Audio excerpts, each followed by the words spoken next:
to their agents and supporters to see the election as a contest and not war.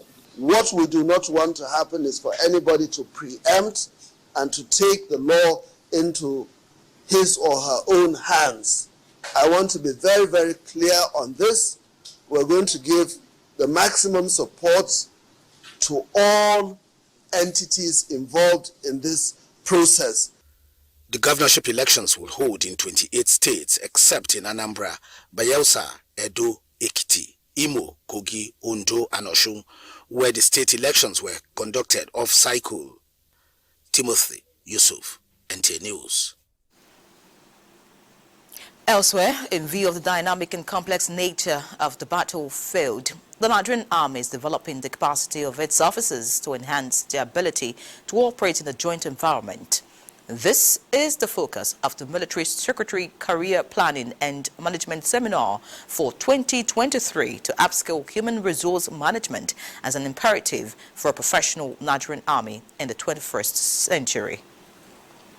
I would like to use this forum to reiterate the need for all to remain apolitical and professional. Great efforts must be in place to ensure that the conduct of our officers and men in the events that succeed the polls remains professional and above board. I therefore urge you to uphold the highest professional conduct during this period.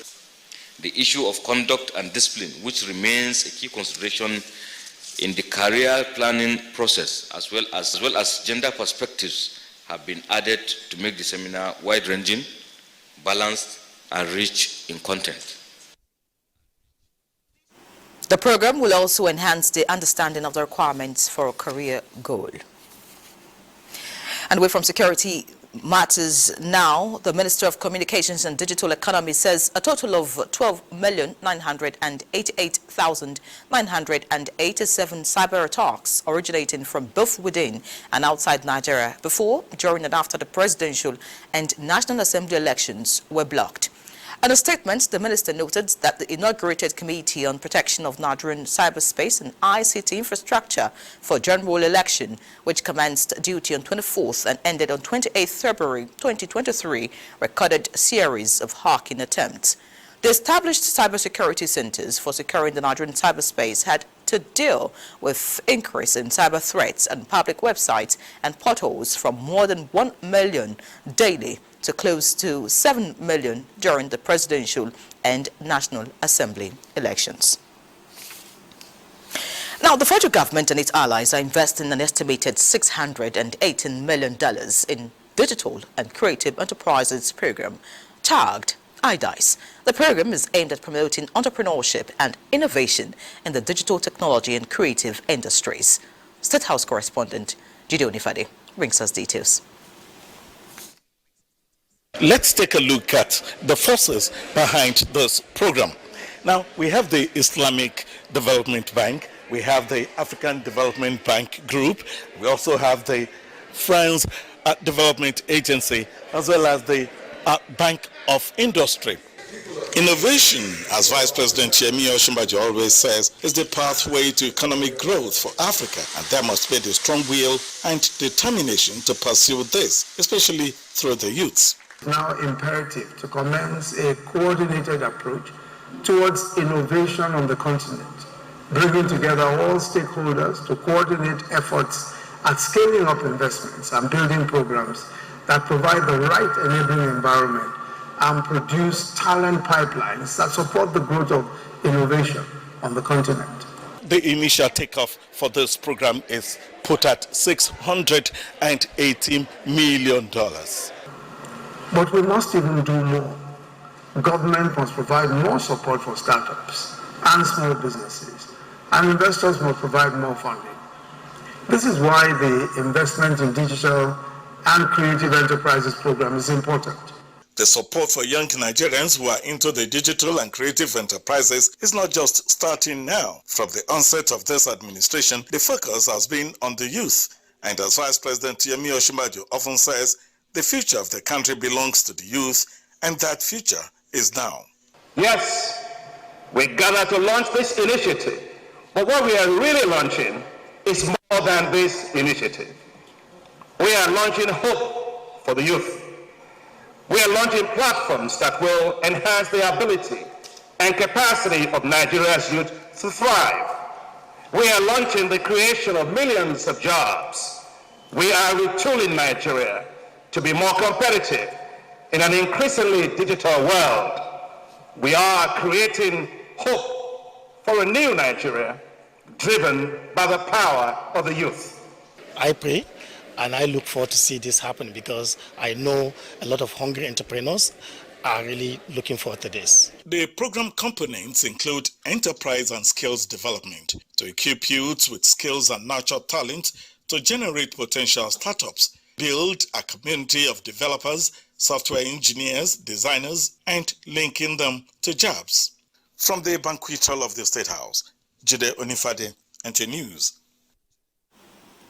Now taking a look at the media, the onus of reporting correctly and the need to stick to the rule of the game rest on broadcasters in Nigeria as they prepare for another round of elections coverage this Saturday.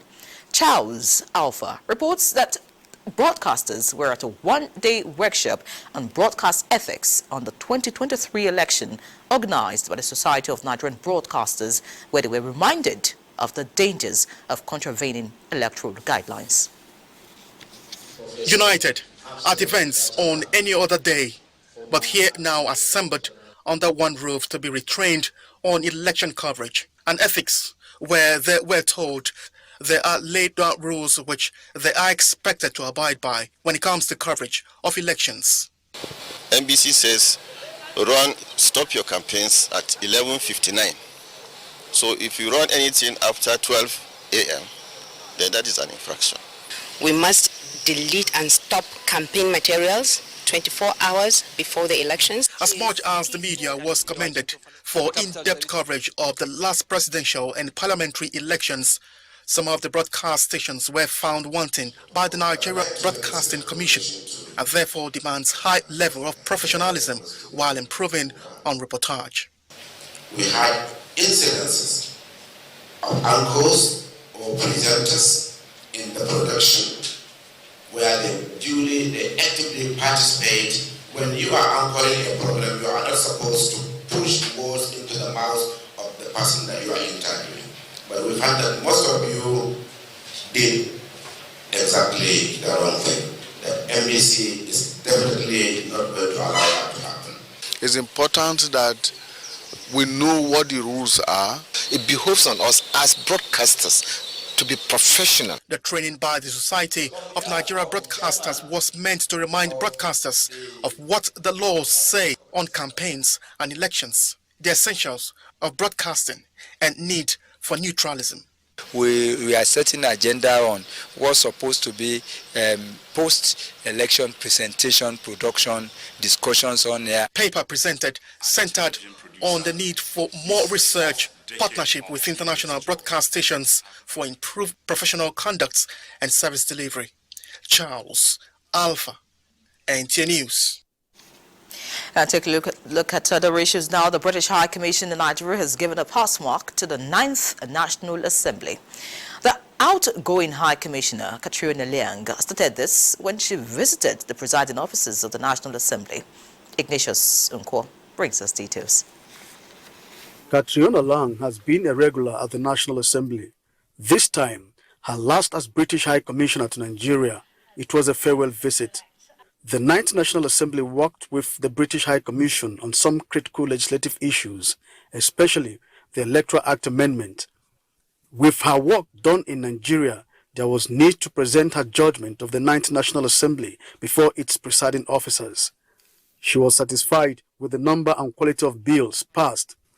I see this as positive and Nigerians should be proud.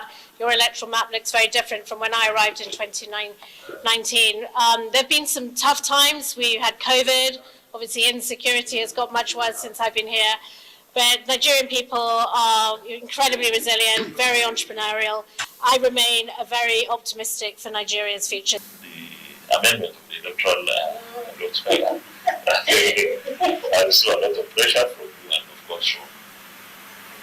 But for the benefit of insight, I think we have done a marvelous job in the amendment to the Electoral Act. And today, Nigerians others can see the benefit. She also visited Speaker of the House of Representatives, Femi Gbajabiamila, where she also made some significant observations. It's a very strong foundation of that. It's been a really good working relationship with Mr. Speaker and his team. We've worked together on a number of very important electoral bills. His own initiative, the foundation he's set up to support young legislators. My hope and my prayer is that whoever succeeds you will carry on in that same trajectory in building and fostering an even more sustainable relationship between our two countries. I really do thank you very much. We will miss you. Adeola Lagos has been the British High Commissioner to Nigeria since 2018. From the National Assembly, Ignatius Nkwo, NTA News. This is the Network News at 9. Time for a break. Please stay. Thank you for staying. President Muhammadu Buhari has been commended for birthing a free and fair presidential and National Assembly elections.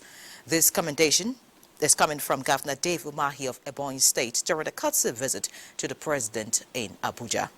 Governor Umahi says the purpose of the visit was to thank the president and further invite him to inaugurate some projects executed by the state government. One of such projects is a university teaching hospital in the state.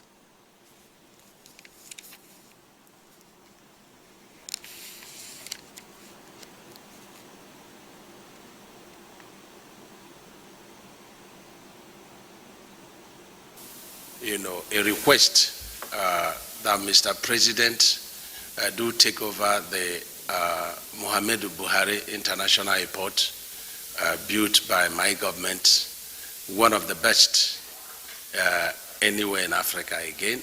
And you can see that. I have the pictures here. I will show you. And we'd like him to come and commission the project. We also would want the federal government to take it over. It's quite very large for state government to run. We've tried to ask private sector to also do that, but I think there is a lot of slow in private investor investments. But this time around, we're asking the federal government or even private sector to take it over at no cost, to the federal government. The airport is completed. Like I said, it's built on a concrete runway, 3.3 kilometers by 75 meters width. I'm not sure of any other, airport in Nigeria that has 75 meters width of, the runway. But essentially, the governor is optimistic that the coming gubernatorial election will be in favor of the All Progressives Congress. The Pension Transitional Arrangement Directorate has solicited support of Nigerians in the Diaspora Commission, NITCOM, to ensure payments of pension allowances to pensioners living abroad. The Executive Secretary of PTAD, Chioma Ejikeme, dropped the hint at a courtesy visit to the Chairman and Chief Executive Officer of NITCOM, Abike Dabiri Erewa in Abuja. Steve Lonai Onwokolo reports.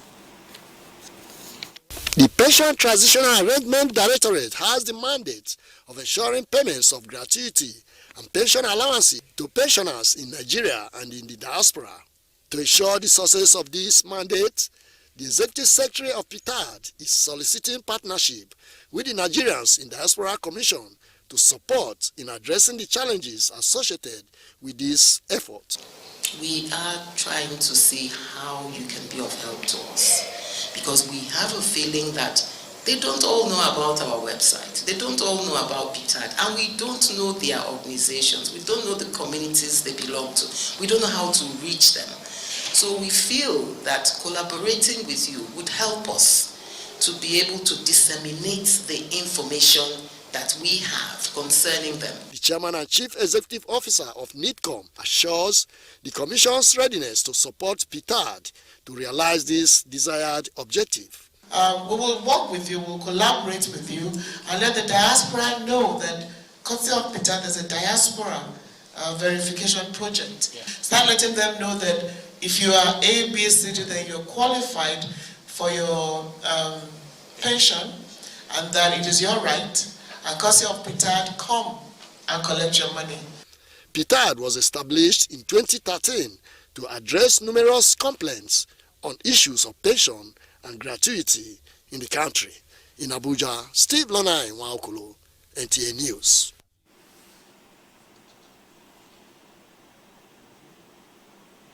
The Nigerian Communications Commission, NCC, has directed mobile network operators to implement the approved harmonized short codes for providing certain services to telecommunications consumers in Nigeria.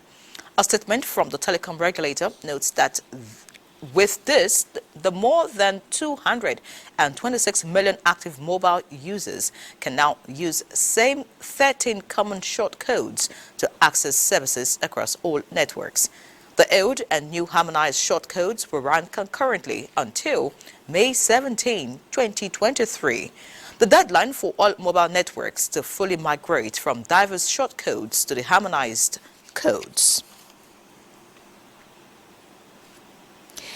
Now, President-elect Bola Tinubu has sent out a message of sympathy and consolation to traders affected by the recent fire outbreaks in Kano State. In a statement released by Abdulaziz of his media office, Tinubu bemoaned the inferno which affected a section of single commodity market in the city on Monday. A few days after similar incidents in two other markets, the president-elect described the incidents as disturbing for the traders and the economy of the state. Bola Tinubu called on the authorities concerned to get to the roots of the rising cases of market inferno around the country and offer support that would cushion the losses suffered by the affected traders. The United States Fish and Wildlife Service International Conservation Chiefs Academy has appointed Nigerian Ranger Caroline Olori as the first in-person international alumni coach representing Africa. The appointment follows her performance at the Academy's training programs in the United States of America. Conservator General, National Park Service Ibrahim Goni says the development is an additional impetus to Nigeria's conservation efforts. U.S. Fish and Wildlife Service works to conserve, protect and enhance fish, wildlife and plants along with their habitats. In other news, the federal government is finalizing steps towards achieving a framework for Halal Certification in Nigeria. The framework, which is expected to be approved by the Federal Executive Council before May 2023, is also expected to activate a $7.2 trillion global market. Benny Adams has details. Most food items off the shelf comes with the stamp 100% halal, which means it's safe and permissible for consumption. The global halal market was valued at $7.2 trillion in 2020 and is expected to reach $11.2 trillion by 2028. Thank you very much. The document being presented to the Minister of State Committee contains recommendations to include the need to set up a global standard that will compete with international best practice, establishment of a national regulator for halal in Nigeria, and a fund. We believe that the report has pointed the way forward in the quest to prepare our country to take advantage of the opportunities that exist in the global halal market. Our own would be like a component with the laboratory. We can handle that technical aspects regarding the laboratory, set up the equipment, the training. Having keyed into the African continental market, Mariam Katagun believes Nigeria stands to gain from the market in view of the multiplier effect that will accrue to the economy.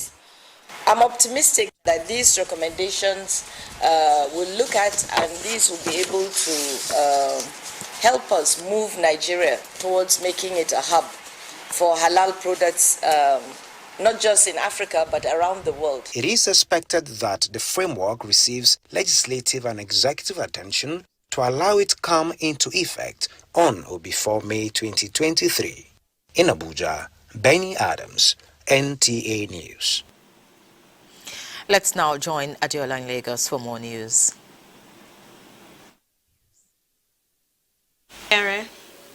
The public domain in Lagos State is responding positively to the CBN directive on the acceptance of old Naira notes, but the big worry for the people is the capacity of the banks to disburse these notes. Michael Olaleye went around the metropolis for a situation report. This statement emanating from the CBN raised ray of hope to an impending end to weeks of uncertainty on the Naira swap policy. In a bid to have a clearer picture of the scenario, my verification mission started from this park, where I told the bus driver that his acceptance of the old Naira note would determine if I would board the vehicle. He gave a positive answer, but laid bare some facts. Normally, I collected it for some passengers, you understand? So, when I get to filling station, I'm expecting those filling stations to collect it from me. You understand? So that one will motivate my own morale in order to collect it from others. The streets and the markets, no doubt, are responding well to the directive, with some traders giving proofs of transactions done with the old notes. I've collected one already. This is the one I collected today. I've collected one. I'm not rejecting it. If I have access to it before, why would I collect it? It's in Nigerian currency. I don't use and buy food today. I buy many things, a lot of things today. And I still use and pay for market where I buy this money. For all the encouraging signals emanating from the public space, the old problems still persist at the banks. Bank is saying no cash, no money. They are saying no money, no cash. I was here last week. I queued and queued. Later, there's no network, no cash. Just to, I'm making some transaction transfer, receiving. I will transfer. They will say they are not getting the money. We are trying to get just the regular customers, not business people, to get all those monies that have been debited refunded to our account. But as you can see, last week they used to have a canopy here for comfort for people. Now they've even taken off the canopy. So we are here under the sun for hours. Nothing is happening. Regardless of this, there is optimism that the days ahead will ease the problem once the notes start flowing in. In Lagos, Michael Olaleye, NTA News. Let's now talk politics. In every political contest, a winner must emerge. Most times, this does not go down well for the losers. What is, however, crucial is how the losing party handles their loss. Our correspondent examines the need to eschew violence and promote peace among all parties involved for the growth of a nation. The famous Martin Luther King Jr. was awarded the 1964 Nobel Peace Prize for promoting non-violent means in his campaigns for civil rights reforms. And in 1993, the same honor was accorded Nelson Mandela for his virtue of perseverance in the pursuit of freedom for South Africa. In Nigeria, for instance, the resort to violence by some politicians, all in the guise of serving the people, remains inexplicable. For some time now, at elections, it has been observed that some citizens pay the ultimate price for leaders to be elected. Should this be so? You cannot force somebody to vote your party. That's why it's an election. It's like a game. You know, if you have your supporters, they may not support you, some other will support you. But even when you win, it does not mean that you are not going to bring them into governance. When you bring up your idea, probably based on the provisions of your manifesto of a political party or the ideology of that political party, we debate. Each time the topic peace takes center stage, people forget that the concept is premised on other variables, chief of which is justice, as there can't be peace without justice. According to the philosopher Thomas Hobbes, the first and fundamental law of nature is to seek peace and follow it. While it is entirely correct that election is a game and not war, why then do some supporters of political parties truncate the process by perpetrating violence? He said during the Civil War, he said to keep Nigeria one is a task that must be done. And I believe that during this next few months and weeks, we need to begin to re-irritate our people's mind to think Nigeria. In 2015, the National Peace Committee initiated the Peace Accord, signed by the two major contenders to avoid actions that could promote violence before, during, and after the polls. This pattern was, however, adopted before the February 2023 elections. The person that won can still work with the rest of all the people who took part in the contest. Okay? Try as much as possible to see how they can harness their strengths. As Nigerians prepare for the governorship and State House of Assembly elections, observers say there is the need for the key actors and their supporters to give peace a chance and play the game as a healthy competition for the good of society. Do not forget to follow this news broadcast live on our website at nta.ng/live and on our other social media handles displayed on the screen for updates. The network news will continue after this break with Yere in Abuja. To stay with us. Welcome back. In continuation of the distribution of food items within the SAP region, the First Lady of Nigeria and the President of the Africa First Ladies Peace Mission, Aisha Buhari, has donated food items and other commodities to the First Ladies of Senegal, Mariam Soal, as well as Fatoumata Barbaro of Gambia. State House correspondent Adeola Lagos reports that this is an effort towards promoting a peaceful and healthy society. In furtherance of the Africa First Ladies Peace Mission of supporting women, youth and children within the continent, the mission has donated commodities to the First Lady of Gambia, Fatoumata Barbaro, and her counterpart of Senegal, Mariam Soal. The items donated include rice, exercise books, as well as nutritional products for children. The idea is to support the humanitarian activities of the First Ladies in their various countries towards uplifting the living standards of their citizens, especially women, youth and children. The Nigerian High Commissioner to Gambia, Mohamed Manu, presented the items to the Director African Affairs of the Gambia, who stood in for the First Lady. These items are sent in spirit of the cordial relation between our two brotherly countries, and at the same time, they are also sent with the aim of assisting the less privileged people, women of the Gambia.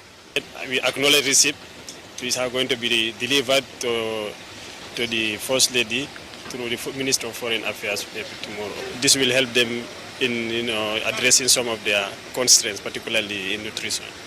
While in Senegal, Fidelis Amadou of the Embassy of Nigeria in Dakar received the items for onward delivery. This is a very kind gesture, which is commendable, and we here, we are proud that our own First Lady is able to extend this gesture to the West African countries. They applauded the achievements of the President of the Africa First Ladies Peace Mission and the First Lady of Nigeria, Aisha Buhari, towards promoting peace, unity and development of the continent. I am Ali Kabir, NTA News. Pockets of petrol queues are still visible in some preferred petrol stations in Abuja. Correspondent Lydia Samson reports that it is not for lack of product availability, but due to other complexities of network transactions, as some stations are yet to adhere to pronouncements concerning the use of old Naira notes. Lydia, what's the update? Situation is improving by the day as more products are being deployed to the FCT. However, pockets of queues are still visible in some petrol stations because they are preferred by motorists who allegedly believe they have fuel integrity as well as the price differential. But however, the good news is that even where we are standing, one of the petrol stations where we are standing, they are dispensing right now, but the manager had earlier told us off camera that they are still expecting more product. But the manager is here with me. Mohammed Ibrahim, you said that the situation is improving, but what is responsible for this pocket of queues that we are still seeing now? Actually, there's improvement in this supply of the products, because we don't have much queue, and secondly, if you look at it, people are entering the gate without stress and getting their fuel easily. But the only problem we are facing is the issue of this network problem. Yes, most of we are on this cashless policy. There's been a statement that all notes should be collected. Are you collecting these old notes? And if you're not, why? Yes, actually, in my station here, I don't collect because Why? Why is because I've never get it directly from the authority, the high authority that I should be collecting it. But where do you want to hear this from the government? Because it's all over the TV stations and radio. Madam, you see, we Nigerians, when we had anything from the above, that is the last person, Mr. President. But I'm telling you as a reliable journalist that Mr. President and CBN and others have said they should collect it. So, but presently, we don't even see them with the old note. Okay. Yeah. But if they come with it, you may collect it. We may collect it. If they say we should go ahead, we collect it. Apart from that, do you have enough product? We have. Actually, the queue has reduced. It didn't take me any time. Immediately, I just came here, I bought my fuel. So far, even while we're standing here, we noticed another petrol tanker driving in, and hopefully the situation, they say, will improve. Many thanks, Lydia. That was an update earlier in the day. Let's now join Benny Adams for Business Package. Benny, what's the latest? Thank you, Yeri. There is more to do in business. We'll start by telling you that the Federal Inland Revenue Service says it will continue to deploy technology in delivering customer expectations in real time. This is coming on the heels of ongoing automation of the tax processes aimed at managing compliance to tax payment, increase and sustaining the tax base, as well as reducing administrative burden. This was disclosed at the first taxpayer engagement webinar series in 2023. We believe that FIRS is gearing towards the future where taxpayers will be delighted to pay their taxes without anybody wielding the big stick for them to comply. I reaffirm that FIRS is ready to proactively support any initiative that you will suggest to further improve the deployment of technology so that it is the work we do. As a customer-centric institution, we want to make the burden of tax paying as easy as possible. And the Executive Secretary of the Nigerian Investment Promotion Commission, NIPC, Sarut Umar, has reiterated government's commitment to deepening Nigeria's investment drive. The latest move is towards increasing the volume of trade between Nigeria and Japan, which currently stands at $10 billion annually, with expectations that the figure will rise in the coming years. This was as the NIPC boss received the Japanese ambassador to Nigeria, Matsunaga Kazuyoshi, on a visit. And taking a look at the markets, the Nigerian stocks dipped by 0.1% to record 11% improvement in volume, 10% improvement in turnover, but 9% decline in deals. At the close of trading, a total of 199.2 million shares in 3,898 deals, corresponding to a market value of 2.813 billion naira, were traded. The current market capitalization is 30.4 trillion naira. Sterling Bank recorded the highest volume of 31.1 million traded shares, followed by Nemet International Pharmaceuticals, 20.2 million, and Zenith Bank, 16.5 million. Well, that is business news. Network news continues after this break.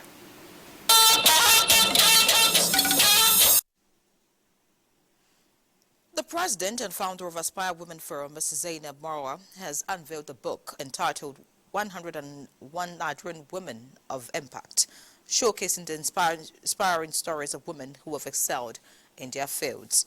The unveiling of the book was hosted by the Permanent Mission of Nigeria to the UN in commemoration of the International Women's Day in New York. The unveiling of the book coincided with the ongoing 67th session of the Commission on the Status of Women. Speaking at the event, Ambassador George Edokwa, Deputy Permanent Representative of Nigeria to the UN, said the mission was happy to identify with the outstanding achievements and contributions. The author, Zainab Marwa, notes that she was inspired to write a book to celebrate the incredible achievements of Nigerian women who had made significant contributions to various sectors of society.